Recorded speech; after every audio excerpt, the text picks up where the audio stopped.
Fight coaching সেন্টারের উপস্থাপনা আরও একটি গুরুত্বপূর্ণ ক্লাসে সকল ছাত্রছাত্রী এবং সাহিত্যপ্রেমী প্রতিটি মানুষকে স্বাগত জানাচ্ছি।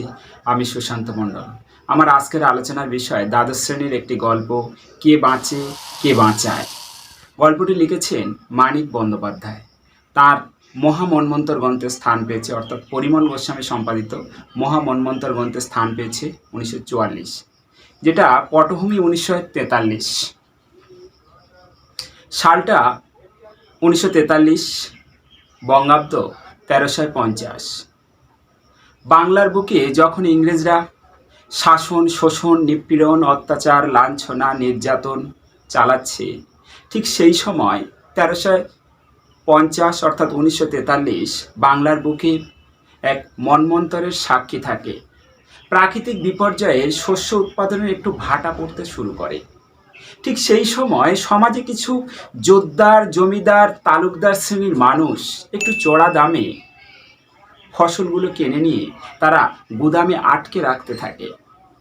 এরপর কিছুদিনের মধ্যে বাজারে কোনো ফসলই পাওয়া যাচ্ছে না। তাই সমাজে অসহায়, নিপীড়িত যারা দুবেলা দুমুঠো অন্যের জন্য মাথার ঘাম পায়ে ফেলে কঠোর পরিশ্রম করে, যারা যে ফসল উৎপন্ন করেছিল তারাই আজ ফসল খুঁজে পাচ্ছে না, ফসল খেতে পাচ্ছে না। তাই না খেয়ে ওই 1350-এর মন্বন্তর বা 1943-এর যে মন্বন্তর, লক্ষ লক্ষ মানুষ না খেয়ে অনাহারে মারা যাচ্ছে। আর ঠিক সেই সময় এক মধ্যবিত্ত পরিবারের একজন ব্যক্তি, নাম মৃত্যুঞ্জয়, যে কিনা এতদিন অনাহারে মৃত্যু কখনো চোখে দেখেনি, কিন্তু তার সামনে সে অনাহারে মৃত্যু দেখে তার যে প্রতিক্রিয়া, সেটাই আমরা এই গল্পে পাবো। গল্পটিতে তিনজন মুখ্য চরিত্র আমরা পাবো: মৃত্যুঞ্জয়, তার পত্নী টুনুর মা, আর তার বন্ধু নিখিল। এই মৃত্যুঞ্জয়কে কেন্দ্র করে গল্পটা পরম্পরায় এগিয়ে গেছে। এই মৃত্যুঞ্জয় প্রথম অনাহারে মৃত্যু দেখা এবং তার যে প্রতিক্রিয়া, সেই প্রতিক্রিয়াটা আমরা এই গল্প পাবো। গল্পটি শুরু হচ্ছে এইভাবে: মৃত্যুঞ্জয় অফিসে যাচ্ছে।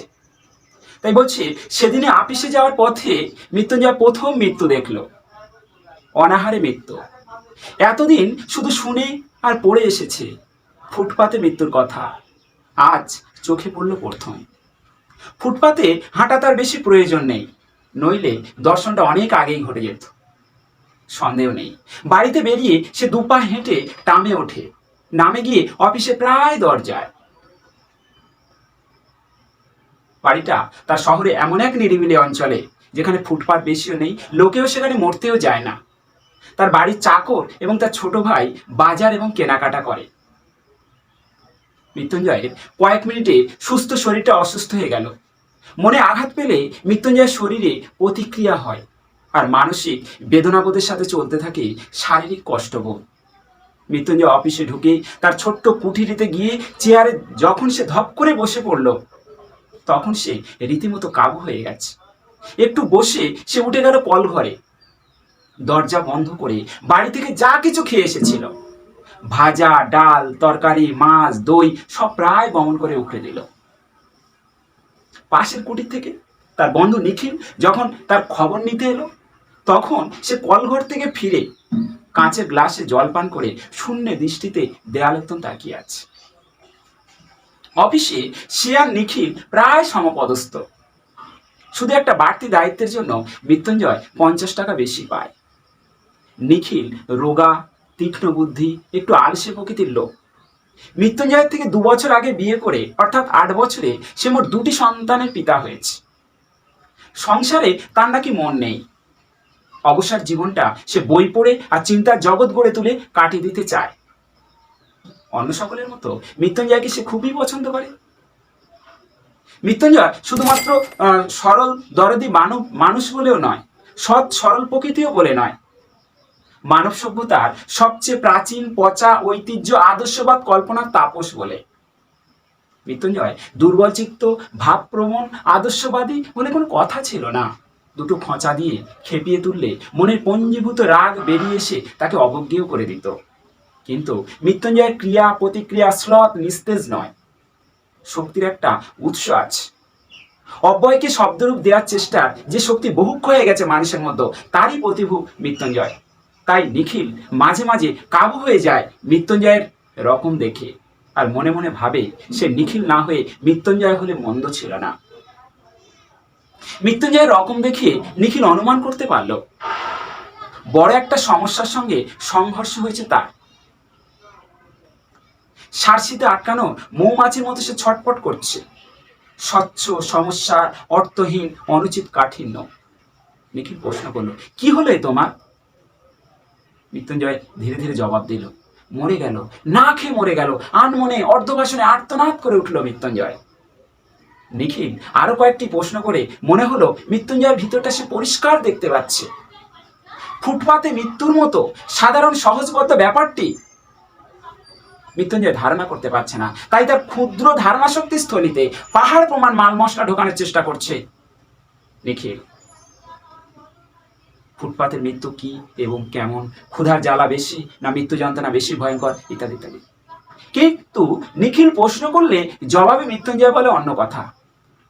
ভাবছি আমি বেঁচে থাকতে যে মানুষটা না খেয়ে মারা গেল, এই অপরাধের প্রায়শ্চিত্ত কি?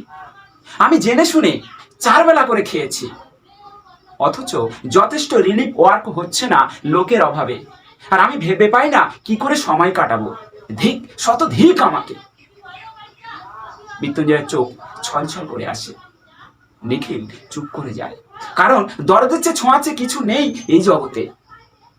পৃথিবীর সমস্ত দরদ যদি পঞ্জীভূত করে ঢালা হয়, এই আগুন নিভবে না, বরং ক্ষুধার অন্নের বদলে বরং সমিধিতে পরিণত হয়ে যাবে।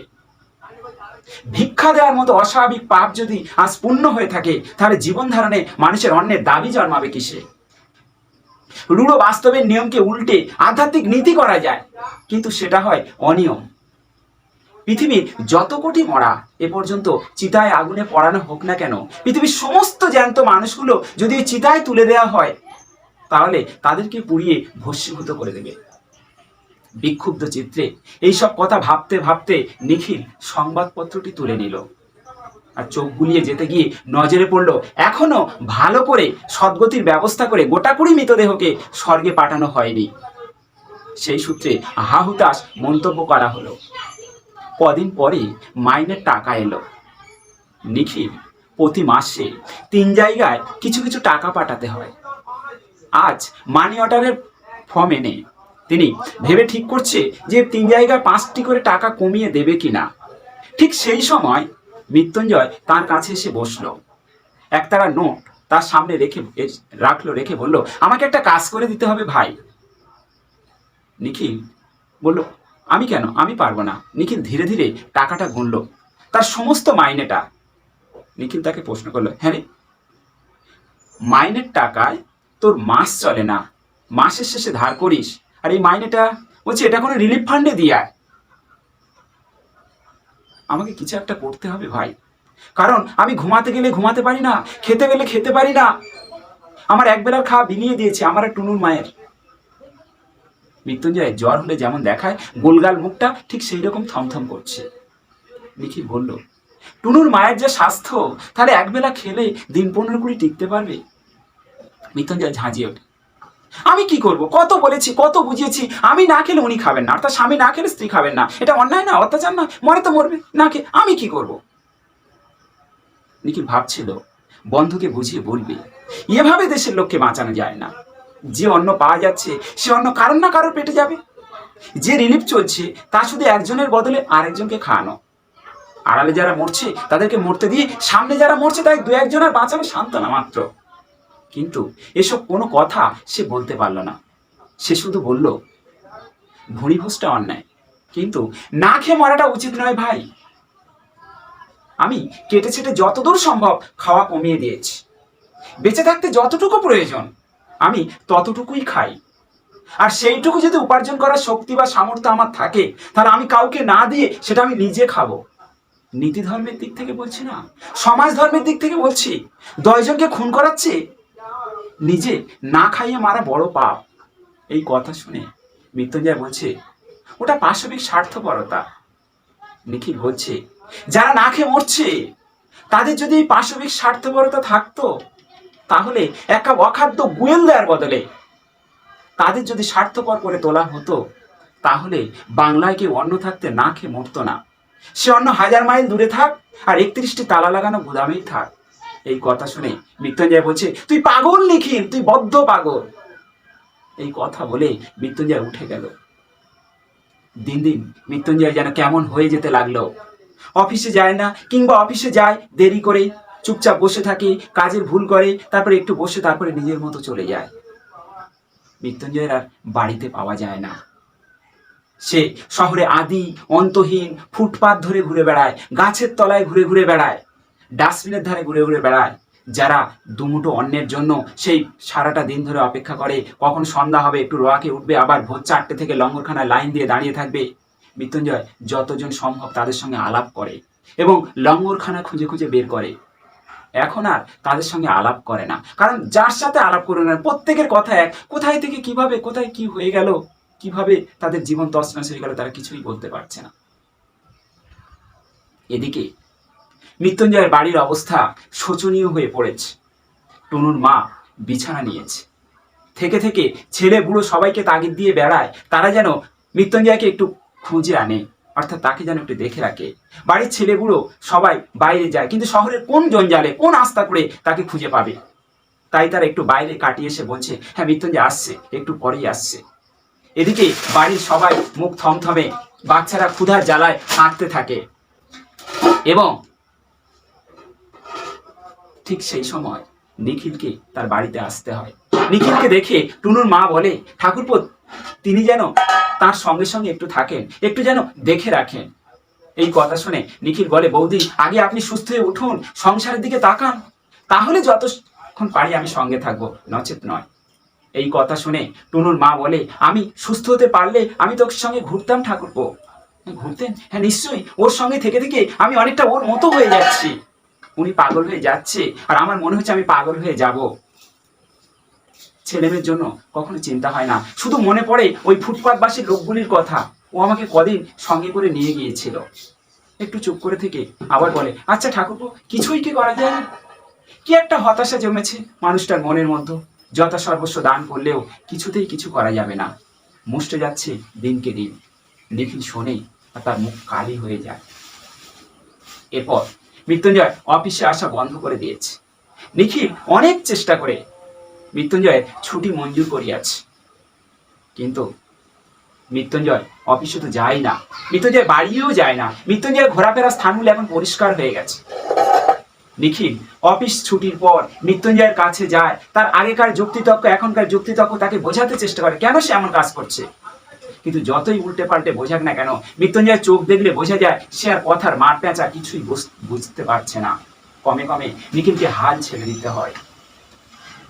নিখিলের যখন হাল ছেড়ে দেয় তখন মৃত্যুঞ্জয়ের গা থেকে ধুলি মলিন সিল্কের জামা অদৃশ্য হয়ে যায়, পরনে ধুতির বদলে আসে নেংড়া, গায়েতে ধুলো ঢেকে যায়, দাড়িতে মুখ ঢেকে যায়, আর একটা ভাঙা মগ হাতে লঙ্গরখানায় পড়ে থাকে আর বলে, গা থেকে এইছি বাবা, আমার খেতে দাও, আমি খেতে পাইনি।